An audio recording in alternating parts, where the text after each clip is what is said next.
One simple line, one simple idea, led to the creation of one of the most treasured films of all time. I'm Frank Capra, Jr. My father directed more than his share of classic movies. Films like It Happened One Night, Mr. Smith Goes to Washington, Arsenic and Old Lace, Mr. Deeds Goes to Town, and many, many others. My dad made all kinds of movies, but he preferred stories that were optimistic and uplifting. His movies were positive, wholesome, and sentimental, qualities that were rare even in Dad's heyday of the 30s and 40s, but mostly non-existent in movies today. Of all my father's great films, he always told me that It's a Wonderful Life was his favorite. The idea was unique. A man finds out what the world would have been like if he had never been born. And the theme, that everyone's life touches so many other lives, was one that moved my dad more deeply than any other idea he ever worked with. It's a Wonderful Life is the story of George Bailey, an ordinary man in a small town. He feels that life has passed him by. But through a bit of divine intervention in the person of an angel named Clarence Oddbody, he learns just how important and loved he really is. The film is more than the story of just one man. It's also a kind of tour of America in the first half of our century, from 1919 through the Roaring Twenties, the Great Depression, World War II, and the post-war period. It's a Wonderful Life is a sentimental film, yes, but it's also an honest one. It explores the pain of normal life as well as the joy. I wondered, what in the hell kind of a picture should I make now? I certainly wasn't going to make any pictures about war. I got so sick of war. I hated the damn war. It was terrible things that should have been eliminated years and years and years ago. And here they are, shooting and bombing and each other. I was not very happy with it anymore. I was very active, but I was not very happy about the human race. So I wasn't going to make a picture about war. I had enough of that. What kind of a picture shall I make? I didn't know. Cinematically, It's a Wonderful Life builds on themes and scenes that had already figured in my father's films. The run on the bank in It's a Wonderful Life recalls the climax of his 1932 film American Madness. And the notion of a desperate suicidal man saved by those who believe in him showed up in Dad's classic Meet John Doe in 1941. But in no other film was my dad's skill and talent so thoroughly utilized. He made It's a Wonderful Life at the peak of his creative powers. And although I was pretty young at the time, I do remember how excited my father was when he formed Liberty Films with his partner Sam Briskin and his fellow directors William Wyler and George Stevens. This was a real first, because in those days directors were thought of as studio employees. Liberty Films gave this talented group unprecedented creative freedom. It's a Wonderful Life was the company's first production. I had a perfect cast. Everything was perfect about the picture. Just plain luck. My father's first piece of luck regarding It's a Wonderful Life came in 1945 when an RKO executive brought a story called The Greatest Gift to his attention. The Greatest Gift was a short story by author Philip Van Doren Stern. When Stern couldn't sell his story, he decided to print up 200 copies of it and enclose it in his Christmas cards. RKO Pictures bought the story in 1943 for $10,000. While the studio liked the story, nobody was quite sure what to do with it. 3 different scripts were commissioned.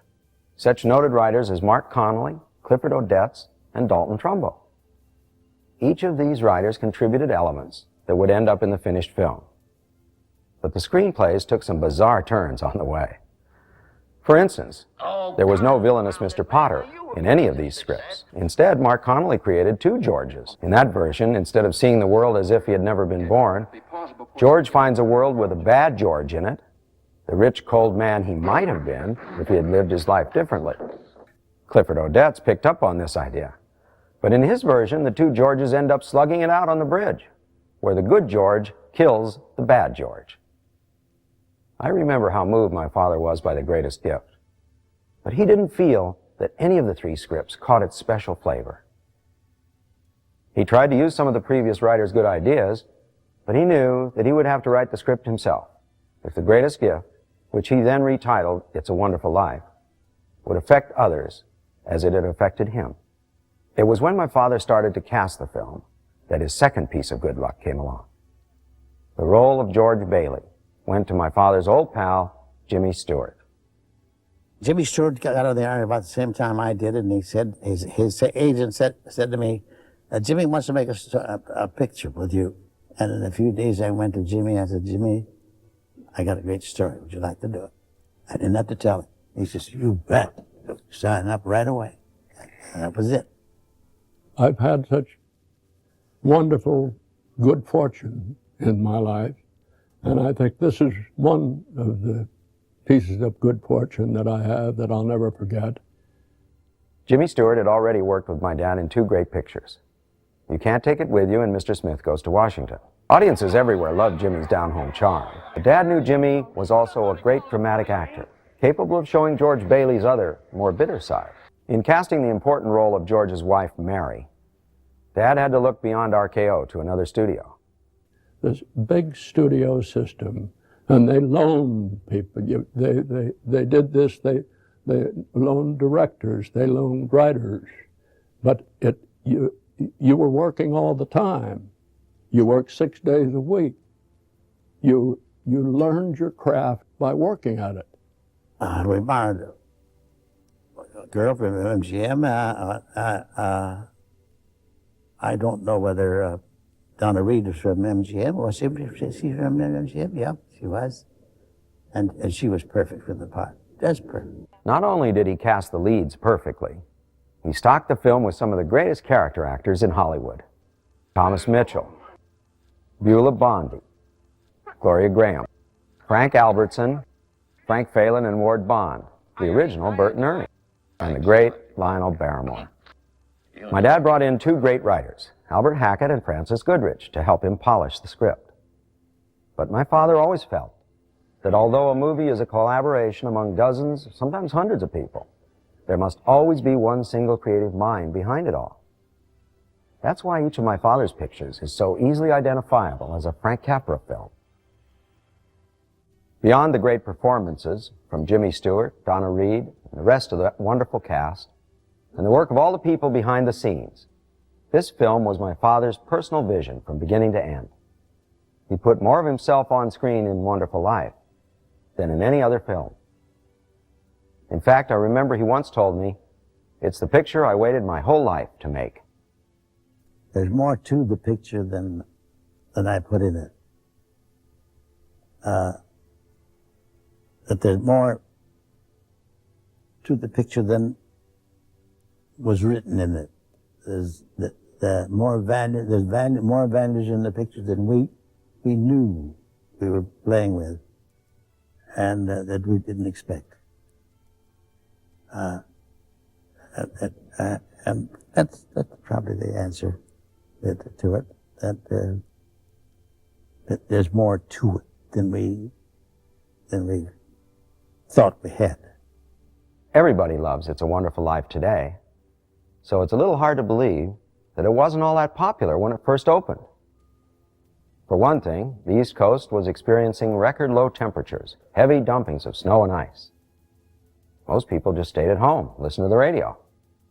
Also, even though we consider It's a Wonderful Life to be one of the most heartwarming pictures ever made, audiences back then considered it to be just too depressing for the holiday season. The film was by no means a box office flop, but within a few months, it was out of sight and out of mind.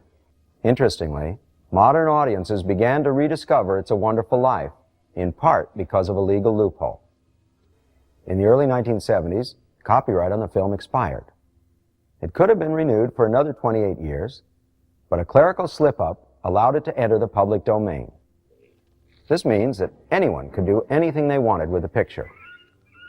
While this was bad news for the copyright holder, it was great news for television stations across the country, which could now play the film whenever they wanted, without paying any royalties. Word of mouth began to spread. More and more people fell in love with the picture. Within a few years, It's a Wonderful Life began showing up so often on television And now the holiday season wouldn't seem the same without it. It's amazing how popular that is all over the world. It's a Wonderful Life, like its hero George Bailey, went through times of both optimism and despair. Also like George Bailey, the film was rescued from oblivion by its friends. The film might not have made a fortune for my father and the others who worked on it, but it has enriched the lives of every person who ever fell under its warm, joyful spell. That's a great film. I love that film. It's my favorite film. And in a sense, it epitomizes everything I've been trying to do and trying to say in the other films, only does it very dramatically with a very unique story.